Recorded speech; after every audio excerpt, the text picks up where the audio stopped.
Welcome to episode 4 of Reverence for Reality on the Religious Naturalists Association YouTube channel. I'm Connie Barlow and I'm the guest editor for this particular one. Andrew Howard recorded it almost 2 years ago, but we're posting it today, October 7th, 2024, because this is the first anniversary of the death of my husband, Michael Dowd, who is a religious naturalist. Several videos of his, as well as mine, are part of this YouTube channel.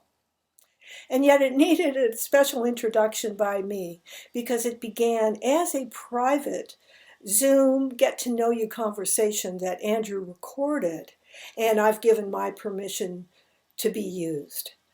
You're going to hear a little bit of language from Michael that you normally don't hear in his public presentations. But we both feel it's such a wonderful, authentic look into his own journey that he's relating. Been in religious naturalism for a long time, but both Michael and Andrew had spates of time in their early adulthood, really, when they not only were Christians, but they became evangelical Christians. So you're going to hear the journey that Andrew made through that Michael was interested in hearing. And then you're going to hear them both explore their individual journeys, which Michael made well before Andrew, into Postdoom thinking and feeling. So the sequence that's going to happen here is part 1 is going to be the path into and out of evangelical Christianity. And it's about 5 minutes, and this is where you'll hear the bulk of the story that Andrew has of his own life that he's relating to Michael. Part 2 is then learning about civilizational collapse. And this one is about 4 minutes, and they're both going to be talking about their journeys. And then part 3, from collapse awareness to collapse acceptance. It's only about 3 minutes because part 4 is called Postdoom. And that's where they've moved through what some call the doom tunnel, through the stages of grief of, oh my gosh, our civilization already is heading downhill. And it's not going to turn around. It just isn't. It's not just climate. It's not just the biodiversity crisis. It's not just whatever is happening right now. But the rise and fall of civilizations, especially when a civilization has committed what is called ecocide, really damaging the carrying capacity of the planet for future generations of our species. That's really Postdoom. And the bulk is in that context, and it's 34 minutes.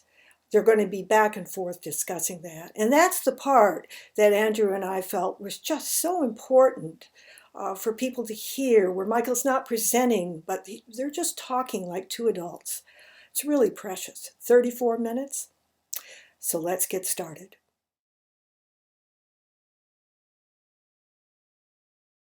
So within like a 3-month period, I delivered the identically same program. I purposely didn't change a single slide. Wow. At the United Nations, to the Values Caucus, to 350 humanists and atheists, to 300 or 400 New Agers, to probably 40 evangelicals. And so that gave me a confidence that because of the feedback I had been given for a period of a couple of years, I had honed the language to where I now have confidence that I can deliver in virtually any setting. There's a small subset on the far atheist side who at least initially have some trouble with my language, but they virtually always lighten up and are like, wow, I've never heard a religious person speak with this kind of grounding in science and ecology and evolution.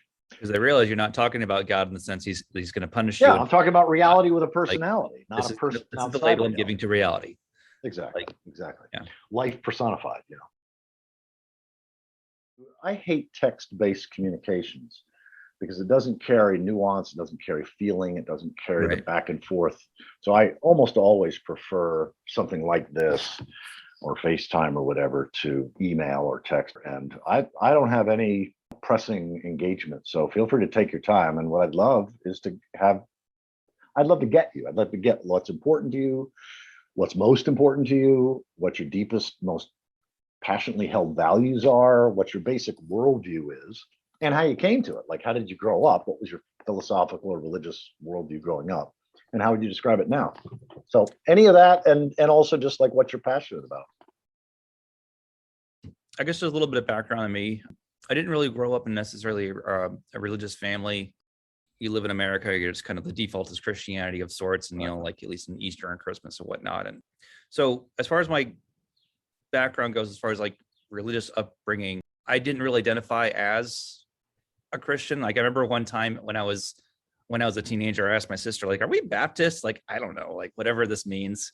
Sure. And then but then living in Texas, in the kind of the area I lived in, like there's Southern Baptist was a huge thing. Oh, yeah. And then I forget exactly how it happened, but I think my mom started going to a church and I went with her. How old were you roughly? And where were you in birth order? I was in high school when I went to church, started going to church, and I converted to Christianity. I had a baptism. I was fairly active in the youth group during my high school years, like for a few years or so. How old are you now? I am 35 right now. Okay. And so I was in the church during high school pretty much. Actually, I was really passionate believer. Like I had that study Bible with all the notes and stuff. And I was in that world deeply for about 4 years. Oh my God, there's a huge entire ecosystem. Like it's like the most comfy echo chamber you could ever be in. Truly. Then and even further, I was a young Earth creationist. I was like, I was so like thinking like, oh, those crazy evolutionist guys, they don't know what the truth is. They don't know that the Earth is actually young, and the flood explains all that stuff. And just and in retrospect, it all seems silly, but like that's what I firmly believed for a good while. And oddly enough, where are you in the birth order? I'm just curious. Oldest, youngest, middle, only? I'm youngest. I have an older sister. Okay, great.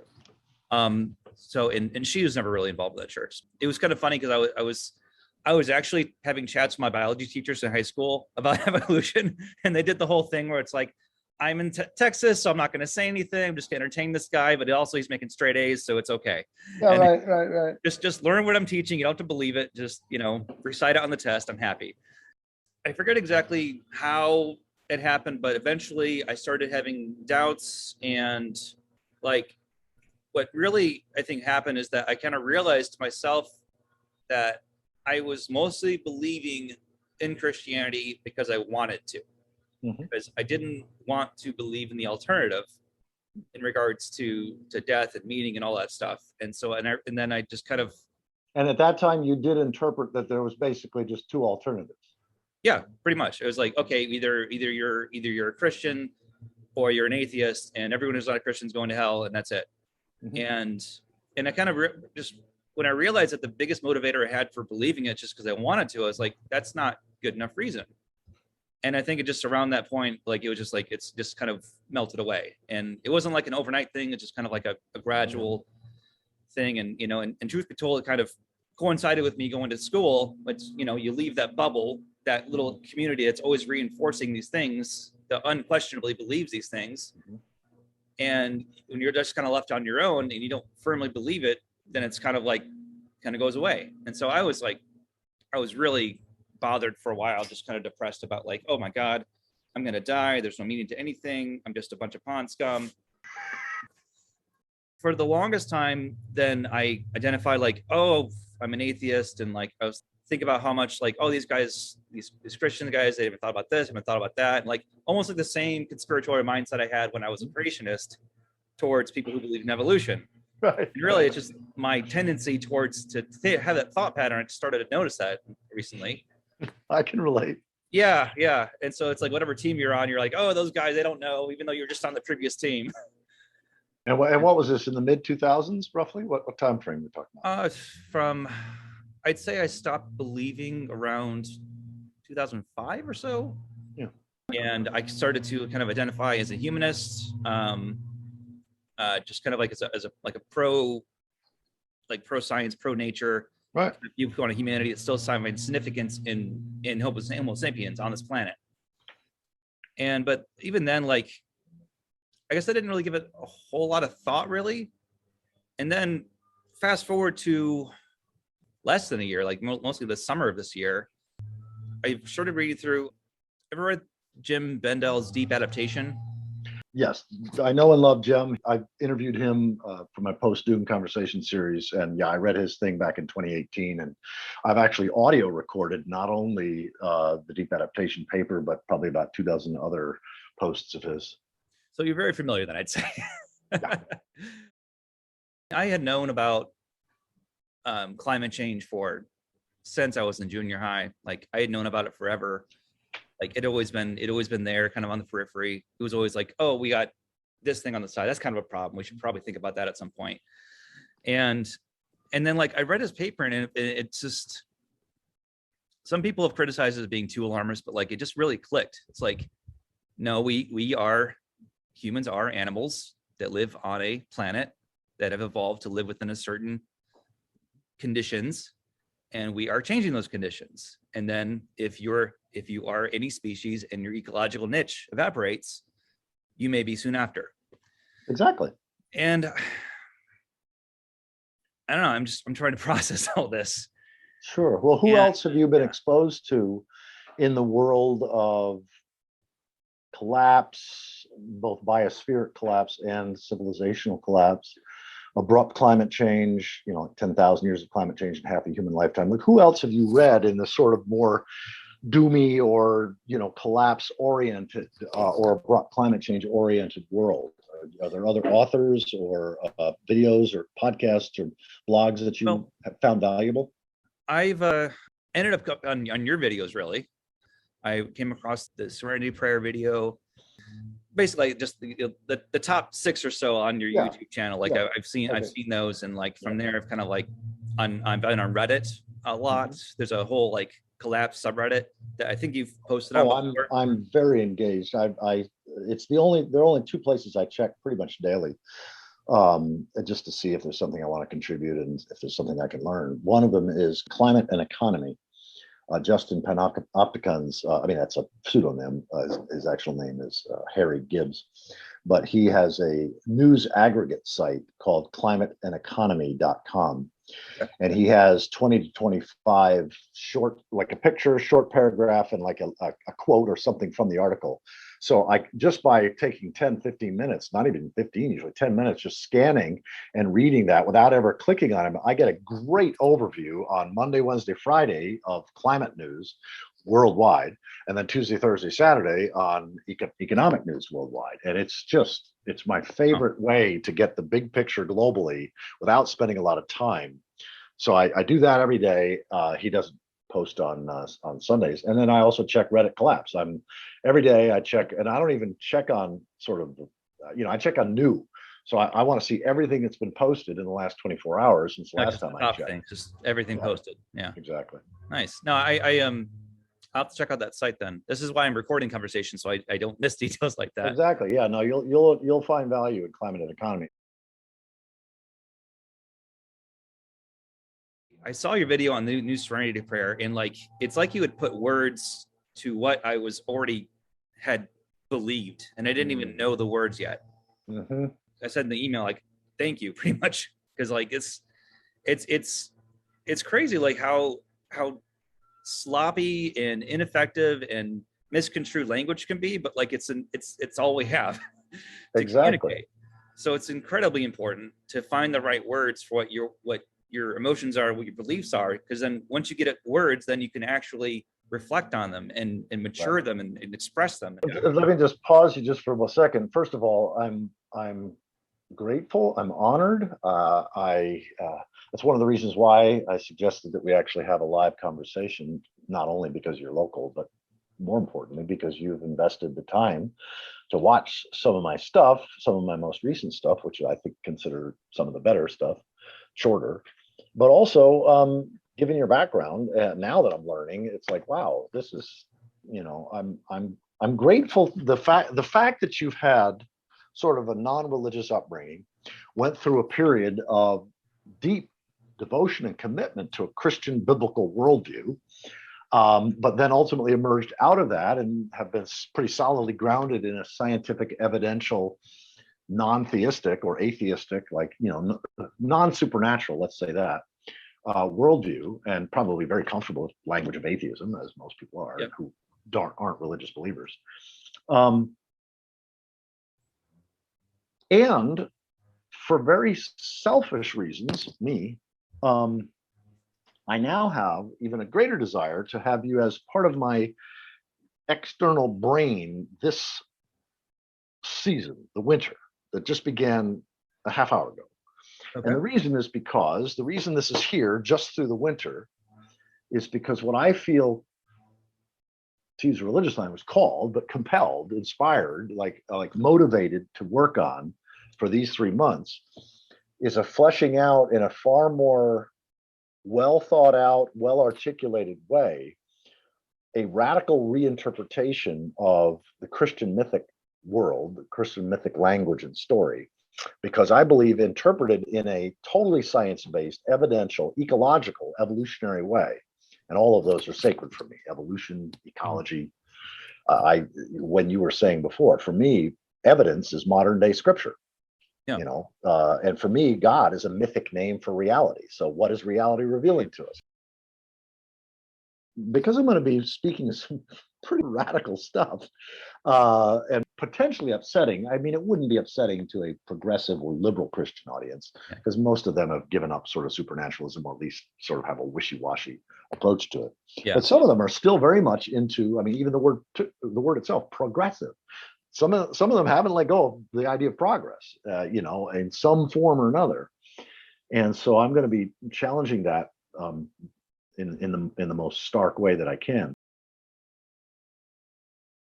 The post-Doom world, I've already had 80 post-Doom conversations, and those are great, and people are constant. I mean, I end up fielding maybe 3 or 4 YouTube comments a day on one or more of the videos that I have up there. So I feel great about those. But the main work really now is creating a curriculum or a course or a set of videos and text, not overwhelming, because there's just too much stuff that I've developed over the years. But really to make it easy for somebody to come into this contracting, collapsing, ecological paradigm worldview, to move through whatever emotions and grief and sadness and fear and whatever is there, and then to come through to a place of mostly equanimity, trust, gratitude to be alive, and some desire to make whatever difference they can make a difference at whatever scale they are led to make a difference, but to certainly be present to your family and your neighbors and whoever that you have interactions with from a place of love and compassion and generosity, and without thinking that it's your role to be like the evangelist who goes knocking door to door and getting everybody to agree that collapse is real. Fuck that. There's no need to do that. It doesn't matter. It's already out of our control. So we can lighten up about that, but then there's still a lot of emotional work that needs to be done, because as I assess the situation, damn near every month from here on out, there's going to be another couple of million people who are ready to hear about overshoot, collapse, abrupt climate change, and potential near-term human extinction, potential extinction in the next 2 decades. There's going to be an increasing number of people that are at least a little bit ready to hear that, if not fully embracing it yet. Yeah. So those of us who have done that work, who've studied the big picture, who get it, who've done whatever grief work and stuff we needed to do, anger work in some cases, and come through to where, how do we exercise our gifts, honoring our limitations and our growing edges, but how do we exercise our gifts in service to our communities, in service to the future, even acknowledging that there may not be a long-term future for our species, or for that matter, most mammals. Yeah. That this is challenging territory. And you're younger, so it's obviously a huge challenge. I've been trying to, you can read a science article and you can think of oh, well, this is just how it works. That's the mechanics of it. And then, but you try to think oh no, this means it in my life here. I was outside at night some time ago, and I was just outside and feeling the cold air and breathing the air, and just realizing no, we've literally changed the composition of the atmosphere. It is different now. I'm a part of this giant machine that I don't even know I'm a part of, that the end result has been to just destroy Yes. destroy our own habitat. It's just mind blowing. This is like the stuff of like crazy sci-fi novels, terraforming, and we've done it. And I want to remind you, because so oftentimes it's easy to go to the place of guilt and self-beating our generation. Like, look at how fucked up we've been, the baby boomers. I mean, in my generation. Look how fucked up we've been in the 20th century. Look how fucked up we've been in industrial civilization. How could we do this? Yeah. And that's why a larger historical perspective I find emotionally necessary, which is we've got 6,000 or 7,000 years of anthropocentrism, human-centeredness rather than life-centeredness. So we're heirs to that. And so it's not like any of us, we were born into this. It's not like we could have extricated ourselves, or even if we did, it wouldn't have made any goddamn difference. Yeah. And so awareing of that allows me at least to be present to the irreversible ways we're changing the atmosphere and the chemistry, etc., even knowing that my granddaughter is not likely to live to half my age. Yeah. And then how do I be with that? Yeah, it's I get that. Like I've had feelings, like you said, of anger, of guilt. Sometimes, like, I take out the recycling. It's like, oh, I have my trash and I have my good trash. And I did my part because I put this plastic thing in this, and that's definitely going to be recycled, right? That's not going to end up in a landfill or just turned into a park bench. No, it'll end up in the ocean. It'll end up in the ocean. It'll in the fish fleet, and they'll die. And then exactly, it's insane. Like I feel like I'm. It's almost like that old story, turtles all the way down. It's like corruption and ecocide all the way down. And like my emotions have been like anywhere between, just trying to like just acceptance all the way to like, hey, let's just draw and quarter some oil executives in the town square and just see what happens then. And then like, and the anger is like, it's like, and then I realized like, that's not going to do anything. And it's not like, but it's a normal, healthy emotion for those of us who get it, and also get that there are psychopathic and sociopathic leaders, quote unquote, in politics, business, law, banking, and certainly the fossil fuel industry, certainly the pharmaceutical industry, certainly like all of these big, large scale institutions that totally dominate the world. Governments are not in control. Multinationals are in control. And virtually all of them at that level are people who don't feel empathy and compassion, because they're sociopaths and psychopaths. Their brains don't work that way. And they can be charming and ruthless and, wanting to tar and feather them or, burn them or whatever is a normal, natural, healthy emotion. And of course, obviously, it's not going to make any damn difference. And if it wasn't them, it'd be someone else. Exactly. Something I thought was recently was that like, this may have been our fate, that if once we found fossil fuels, once we had discovered the magic, basically it's magical. Like I burn this and I can do everything. I can build all this cool stuff. Like that the same brains that evolved to allow us to survive in harsh conditions and to always seek advantages where there were, that let us to barely hold on to our environment and live within nature. That same brain was going to, of course, we were going to take advantage of everything we could. And we were going to try to live the best life we could. And then we built up this entire ideology and this entire worldview around everything always getting better. And recently, like the whole, I don't know if you follow politics anymore, but like the whole Biden wanted to pass this whole Build Back Better thing. And then Joe Manchin pretty much tanked it. And I was upset because, universal pre-K would be pretty cool for my kids. Absolutely. Even if it, I don't even know if it be enacted in time if it passed, but whatever. Right. Like everyone would benefit. Like everyone would benefit. But then I realized, like, back to what you had said about no longer being a progressive. It's like these political battles have been about how do we more equitably destroy the planet. Amen. How do we hey, maybe we should be more free market, destroy the planet. No, we should be more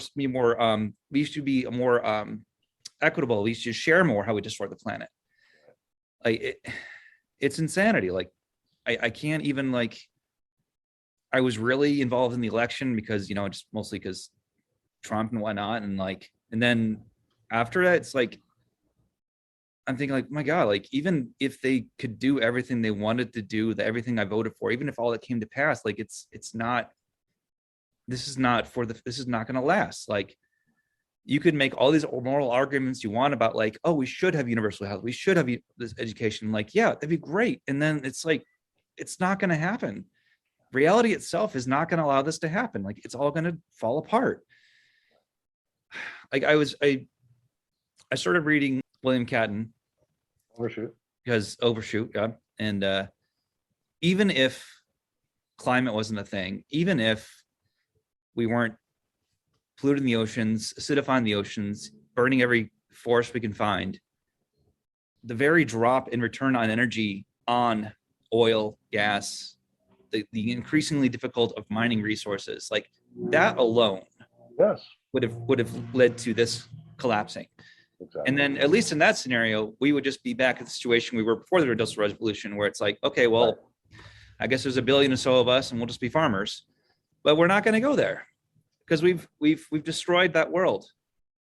And the and you add two factors that most people don't know if they've not studied it, which make it exponentially worse than even that.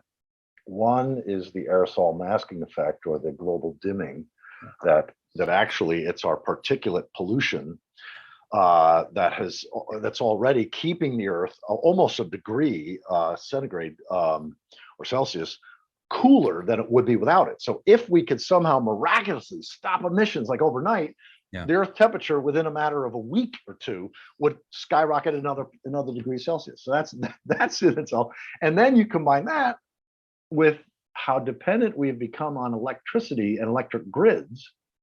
And there's 440 nuclear power plants. And all it would take is a terrorist or another tsunami like Fukushima, or a drought or famine. I mean, there's so many things. It's inconceivable. It's inconceivable, right? Exactly.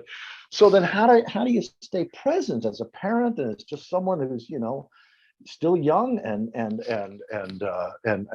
you got a heart and you got a mind and you got a family and you got a community?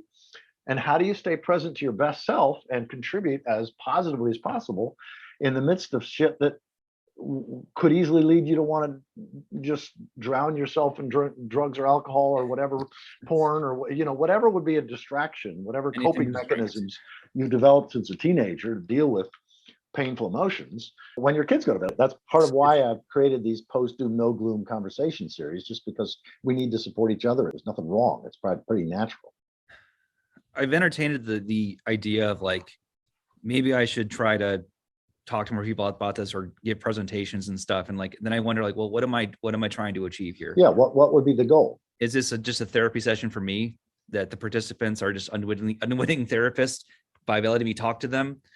Like, do I hope to like, let me share why I do it, because that's what I do. Sure. What motivates me to create these Postdoom videos and audios, why I've recorded 24 audiobooks like Heinberg, like Greer, like Catton, and etc. Why I've recorded those and made them all available for free. Why I do these Postdoom no gloom conversations is because it's mutually beneficial. Yes, initially, if somebody's just learning about this shit for the first time, there's a period of trauma or resistance or denial or whatever. And that's so normal, it's natural, but we're all going to have to go through it unless you just stay in denial completely to the day you die. And then there's a lot of confusion because it's like the world isn't working the way your worldview, religious or secular, tells you it should. And hateful all the way down. Yeah. So they benefit, at least if not like the first day they hear me or watch one of my videos. But usually within a week or two or three, there's a little bit of gratitude because they don't want us, it's kind of like they've taken the blue pill or the red pill, whatever the fuck it is, in the Matrix. That they know that they would rather understand the nature of reality than be clueless about it. But then pretty quickly, in my experience, most get to the place of, okay, I think I can be with this most of the day, most of the time. How then can I use this knowledge in a way that's a contribution to others? So they experience some level of transformation for themselves. I experience like, wow, I'm doing with something with my life and my gifts.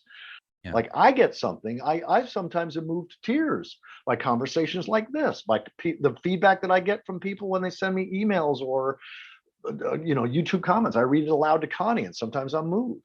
Yeah. Or by the way that they respond on these Postdoom No Gloom calls, because we've been having 23 to 35 people on all 8 of them or 9 of them that we've done so far. Yeah. And people are, they're all over the map, but they get to hear each other and they get to know that they're not alone and they're not crazy.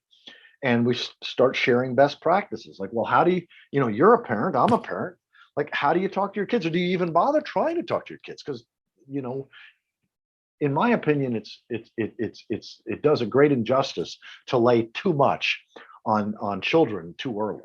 Yeah. You can give them a sense that there have always been rises and falls in civilization, and we're in a declining time, and so that we can pretty much expect every season or every year things are going to get a little harder. That's something they can, whatever. That's not traumatic.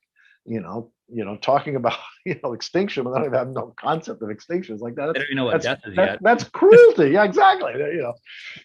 So how does a network of parents who get collapse, who get abrupt climate change, what can they learn from each other and support each other in sharing best practices?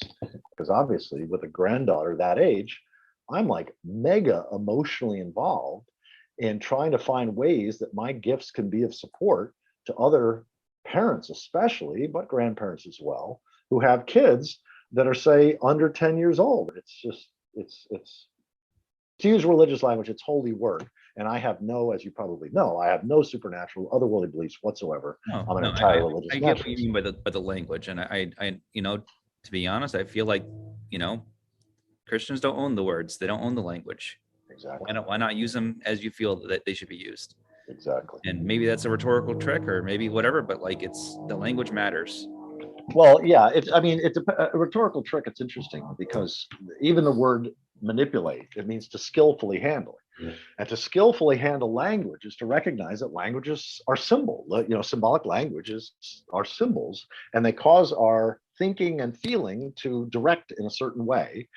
And if we give up all the language of reverence and all the language of condemnation to the fundamentalists, well, it's no wonder that you've got an entire supposedly science-oriented culture that can't name corporate evil as evil because we don't feel comfortable with religious language. You've got individuals and corporations that are getting massively mega wealthy in ways that are directly related to destroying the body of life and the larger community and condemning the future. And yet we can't use evil language because we're science-based atheists and we don't use that kind of language. Right. We only publish papers and have bar charts and stuff. Yeah, no, exactly. So I wonder I wonder if you approach someone who is actually like more a fundamentalist believer using that language, like is that just your foot in the door kind of thing, or and then they realize like, wait, you're not my type, and then they're really upset because how dare you use the word God, and like what's your experience? It's interesting. Both have happened. But I mean, having delivered close to 3,000 presentations in the last 20 years, I've had a lot of experience in many different kinds of settings. A lot of secular groups. I've spoken to half the Unitarian Universalist denomination, which is like 500 Unitarian Universalist churches, and that's where the science-oriented humanists, hang out. There's lots. That's the only place that atheists can go and feel like they get a congregational experience, right. With symbols and stuff. And some are a little more high church and ritual, and some are less. But nonetheless, if you're a non-supernatural believer, if you're a science-oriented person and an evidence-oriented person and a non-anything woo-woo or supernatural, the only place to go really is Unitarian Universalist. So I've spoken to 500 times in those settings, but also, another 1,500 times in every other kind of setting, colleges, universities, what have you. And when I speak, I rarely get invited into a really conservative setting. It has only happened maybe a half a dozen times. Well, if I add Catholics, probably a dozen or 24 times. But it doesn't happen much, my point, because it takes a courageous evangelical minister who's wanting to move his or her congregation, usually his, in the direction of embracing ecology or evolution, to even have the courage to invite me.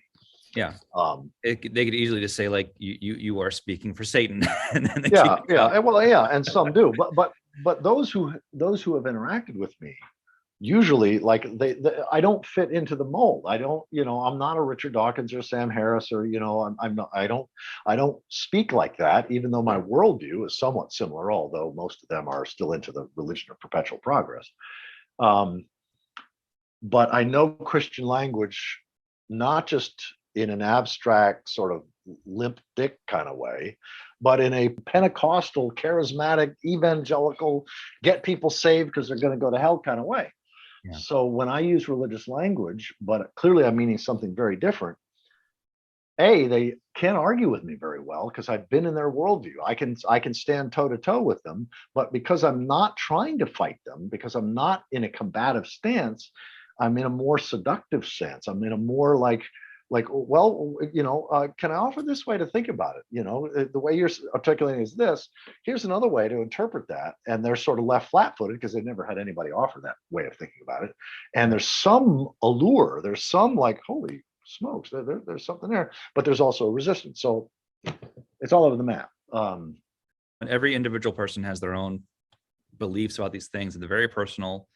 Like something I've from my experience of being a Christian, like I understand, like people are like, well, how could you believe this thing, or why could you get so upset about whatever? And it's like, no, this is someone's religious identity is a part of themselves. It's how they see themselves, and when you attack that, you're attacking them. And you're more importantly attacking their tribe. We're tribal creatures. Yes, their identity. Wolves thrive in packs, bees thrive in hives, humans thrive in tribes, and we don't thrive without them. Yeah, and so we find ways of identifying with what we would consider our in-group, and now it's often online or whatever. It's not really a tribe. These aren't people that really you can call at 3:00 in the morning and they'll be there for you. But nonetheless, our tribal identity is there. And so I'll tell you one cute example just because it's related to where you are. Mm-hmm. So on Charles Darwin and Abraham Lincoln's 200th birthday on February 12th, 2009, I was invited to do a rather large program at the Sam Houston Center, just outside of Houston. And it's a big honoring of Sam Houston and all this kind of stuff. And there were probably about 200 people there, maybe 250. And it was sponsored by a group of churches, but most of the audience was probably Unitarian Universalists and like college professor types and stuff. But there was a group of about, I'm guessing 35 to 40 evangelicals from an evangelical youth group that some youth pastor had brought his whole youth group there. And they all sat in like one block, in this one place. And the leader would periodically ask a question, and he asked it rather respectfully, but it was clear that he was articulating a question. And if I pursued that too far, the other 80% of the audience wasn't interested in that question, and so after the first or second time, I typically responded with, I'd love to respond to you that question, and I have some background with that. So let's meet over here. You and your youth group, let's talk over here after the program, because I don't think that's a question that the rest of the group is quite as interested in. Deep dive about Christianity kind of thing or whatever. Right. Yeah. But what I am grateful for is having had, 3,000, or at the time, probably 2,000, experiences of interacting with people from various worldviews, secular and religious, including a smattering of quite conservative folks. Yeah. It allowed me, Connie and I, for about 2.5 years, passed out feedback forms, like these little short half-page feedback forms that were inviting people to give us their radically honest feedback. Be as brutal as you want. Feel free to offer it anonymously. I don't care to know about your name. I want to know if this experience was less than a 10 on a scale of 0 to 10, and you can think of a way that it could have been improved or even made a 10. That's the feedback I want. So I got lots and lots and lots of feedback over a period of a couple of years, and honed my language. Like, is there any language that I used that was off-putting? Was there any concepts that I talked about or ways that I talked about it that sort of turned you off? I'm getting that kind of feedback. So that by 2009, I had gotten, several years worth of feedback like that, and I had honed my programs to where I could do an hour-long keynote presentation, which is sort of Apple, PowerPoint keynote. Mm-hmm. And I could do an hour-long program in virtually any kind of secular or religious setting, including conservatives. And there would be only very minor ways where I would language it slightly different if I was in a different, speaking to a group of atheists or speaking to a group of conservative Catholics. Nice. All the same slides, but I would talk about it slightly differently in different ways. The tone would be different. The audience, you meet the audience on the tone. Exactly. I'm calibrated to them and to, more importantly, to their worldview, because since 1983, my main field of study, my main interest has been worldviews. Mm-hmm. How do people think about reality? And how do they structure that thinking in language and then articulate that in ways that either inspire them or, whatever. So philosophy of language was my favorite course in all my undergraduate and graduate work. Yeah. Followed only by philosophy of religion and philosophy of science. So at any rate, in 2009, I had an opportunity to test this theory, because I had been saying for about a year that I think I could do the same program in any setting, and the 80 to 90% of the people are going to be like, damn, that was great, So I was invited in April of 2009 to deliver a program at the United Nations. It was sponsored by the United Nations Values Caucus. So I didn't speak to the whole United Nations, but I spoke to about 35 people. And it was titled Evolution and the Global Integrity Crisis. And for me, integrity means right relationship to reality. So evolution and the global integrity crisis. So I delivered the program. Michael Shermer, who happens to be the editor of Skeptic magazine and sort of leading, skeptic, he and I have known each other for years.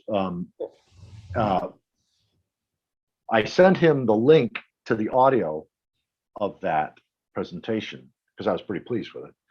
And we were going to be in Southern California in another 4 or 5 months. And so I said, hey, Connie and I are coming to, SoCal. I knew he sponsored once a month these distinguished lecture series at Caltech, Skeptic magazine sponsored. And I said, do you have an opening? And if so, here's the topic I'd like to do. And he said, wow, yeah, it so happens that I do have an opening. So I did that there. Same exact presentation to an entire audience, a large audience of humanists and atheists. And it's up on YouTube. I mean, you've got Shermer introduces me. Exactly a week later, seven days later, I delivered a presentation to Michael Beckwith's Agape Spiritual Life Center, which is like this New Age Mecca. It's one of these mega churches that's sort of real new thought and radically different audience than a group of 350 atheists. But it was about 350 New Age types, Yeah. Maybe more. It could have been 500. I don't remember. And then 2 weeks after that, an evangelical church, an evening program. There was probably only about 40 people there. But an evangelical minister. So within like a 3-month period, I delivered the identically same program. I purposely didn't change a single slide. Wow. At the United Nations, to the Values Caucus, to 350 humanists and atheists, to 300 or 400 New Agers, to probably 40 evangelicals. And so that gave me a confidence that because of the feedback I had been given for a period of a couple of years, I had honed the language to where I now have confidence that I can deliver in virtually any setting.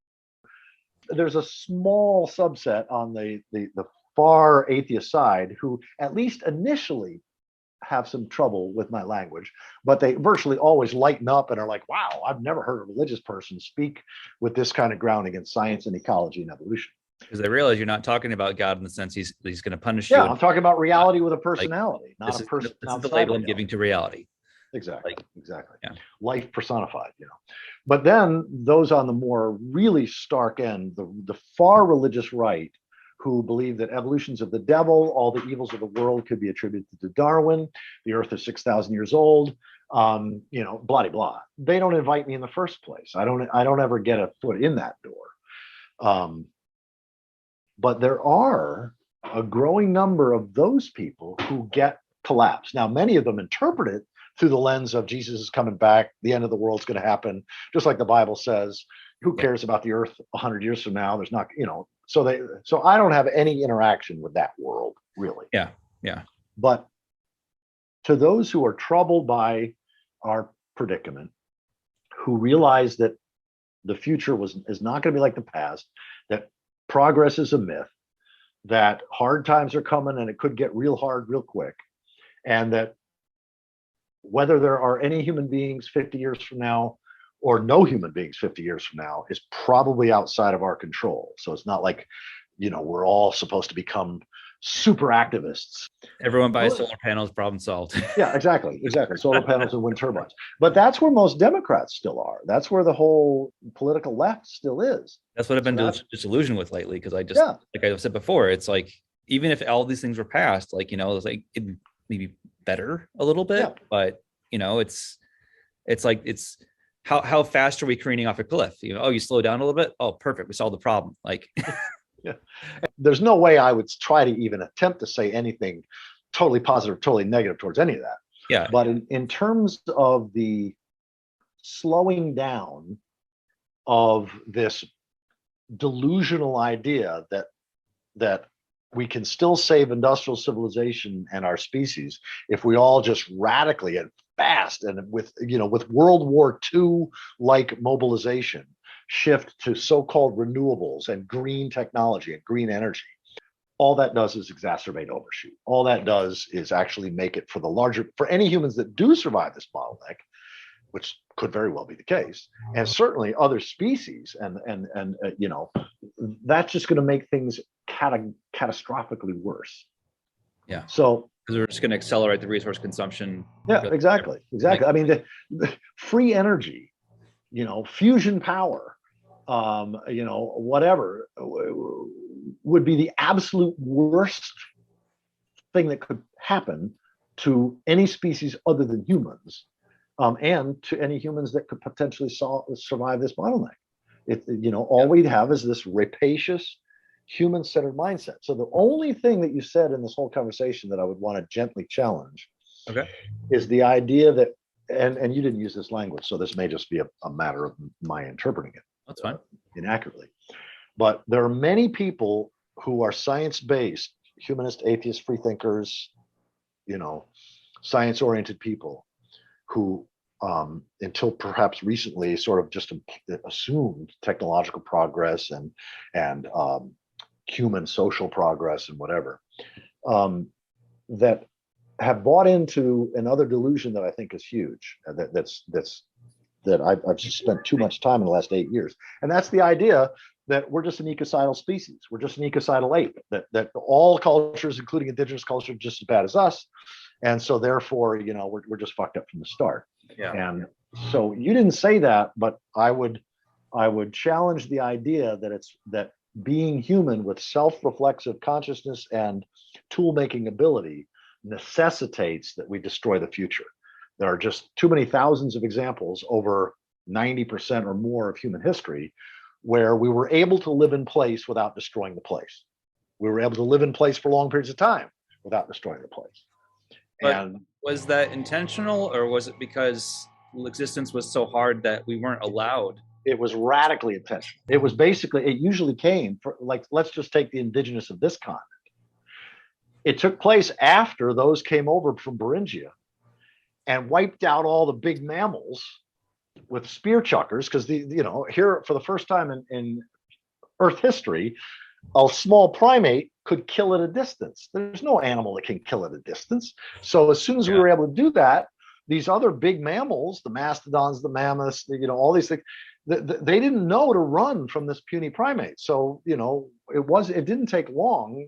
It's called the overkill hypothesis. It didn't take long for most of the big mammals, wherever human beings first show up with technology that allows them to kill at a distance, and you combine that with fire technology, those two together, it didn't take long for most of the big mammals in Cuba, Madagascar, Australia, North America, and blah, blah, blah, to go out. So people learned to live indigenously because they realized, holy fuck, look at what we've done. And so taboos started getting put in place, and clans, where different clans within a tribe would protect different keystone species for that tribe's survival. So they learned to live within limits. And that sense of honoring limits or dishonoring limits is the fundamental distinction between genuine sustainability and faux or delusional or greenwashed so-called sustainability. Yeah. I've made a note to send you a few things. I hopefully will not overwhelm you. Know that any links that I send you to anything print, audio, or video, you're not required to watch. You're not expected to watch. You're not expected to read. It's like I send it. The links that I will send you are, here's some things I think you might be interested in. If you're drawn to them and read them or watch them or listen to them and you like it, great. I'm happy to have a conversation with you about it. But you're never obligated. There's no sense of, that you need to. So Understood. Cool. All right. Well, thanks for the chat and for taking time. Thank you, Andrew. Yeah. Hope to stay in touch. You Great. take care. I do too. Enjoy the winter. You too. Thanks.